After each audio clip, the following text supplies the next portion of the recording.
Good morning बच्चों। आज हम गणित के उन प्रश्नों को लेकर आए हैं जो कि प्रयास, एनएमएस और अन्य प्रतियोगी परीक्षाओं में बार बार पूछा जाता है। तो आप इन प्रश्नों को जरूर हल करें, कॉपी पेन लेकर के बैठे।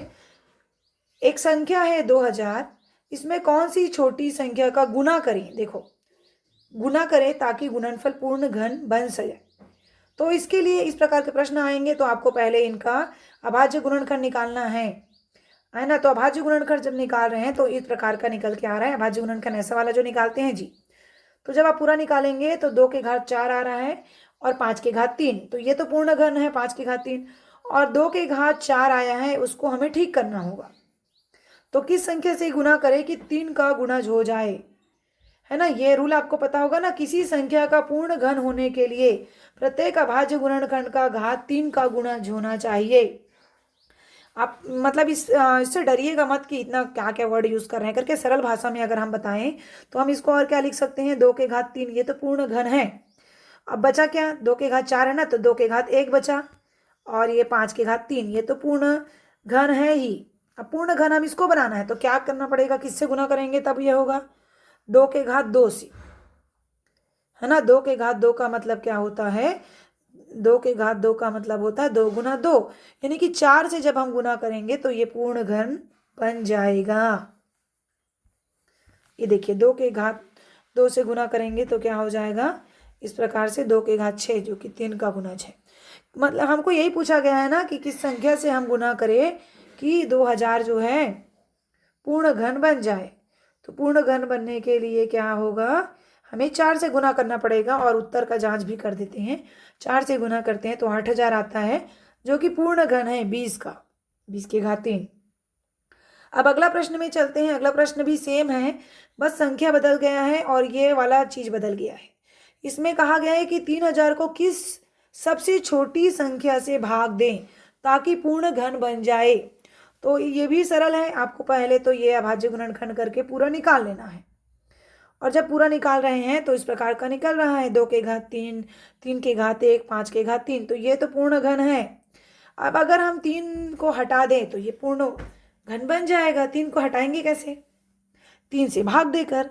तो इसका आंसर निकल गया कि पूर्ण घन होने के लिए अगर हम 3 को हटा देते हैं 3 से भाग दे देते हैं तो पूर्ण घन बन जाएगा। तो सबसे छोटी संख्या कौन होगी, 3 होगी। अगला प्रश्न जो है वर्ग से है, सेम प्रश्न है लेकिन वर्ग की बात कर रहे हैं कि 1200 में कौन सी सबसे छोटी संख्या का गुना करें। कोई संख्या है 1200, आप उसका पहले आप क्या निकाल लीजिए, इस प्रकार से आप उसका अभाज्य गुणनखंड निकाल लीजिए। जब तक से 0 आ जाए तब तक से भाग देते जाना है। अब हम फिर उसका वर्ग निकालेंगे, वर्ग करेंगे जी। तो देखो 1200 का इस प्रकार से निकल रहा है, 2 के घात 4 ये सम संख्या है, मतलब ये वर्ग वाला हो गया। और 5 के घात 2 ये भी है। अब ये 3 के घात 1 है, उसको हमें 3 के घात 2 करना है तो हो जाएगा। अब 3 की घात 2 करने के लिए किससे गुना करेंगे भाई, 3 से गुना करेंगे। तो वह छोटी सी छोटी संख्या क्या हो जाएगी, 3 आ जाएगी। अगला जो है वर्ग पर है, लेकिन ये जो सवाल है भाग देने पर पूछ रहे हैं ना। वह सबसे छोटी संख्या जिससे 1890 को भाग देने पर भागफल पूर्ण वर्ग बने। वर्ग की बात कर रहे हैं, वर्ग मतलब 2 घात उसके घात 2, है ना। तो सेम अभाज्य गुणनखंड पहले निकाल लो। जब अभाज्य गुणनखंड निकाले हैं तो इस प्रकार से निकल रहा है। देखिए, अगर सम वाला निकल रहेगा तो वो पूर्ण वर्ग बनेगा, लेकिन यहाँ पर देखो सम वाला कुछ भी नहीं है। यहाँ पर 2 के घात 1 है, 2 के घात 3 के घात 3 है, 5 के घात 1 है। ये तो ये देखो आपको क्या करना पड़ेगा, 2 इसका आगे दिखाती हूँ। पूर्ण वर्ग के लिए अभाज्य का घात सम होना चाहिए, सम है ही नहीं। इसमें से अगर एक सम करेंगे तो ये सम हो सकता है, इसको अलग कर देंगे तो जी ये 2 के घात 2 हो सकता है, तब भी 3 एक बचेगा ही। तो क्या क्या बचे आपके पास, 2 गुना 5 गुना 7 और इसमें का एक 3 बचा है वो। ये सबको गुना कर दो, 5 दूने 10 और 7 या 21, और 21 दहाम करेंगे तो क्या होगा, 210। इस संख्या से अगर आप भाग दें तो वो पूर्ण वर्ग बन जाएगा। इसका आंसर आएगा 210। पूरे को हटा दो, जो इवन वाला ऑड वाला है उसको, है ना। तो इस प्रकार से ये 4 प्रश्न हमने ले लिया।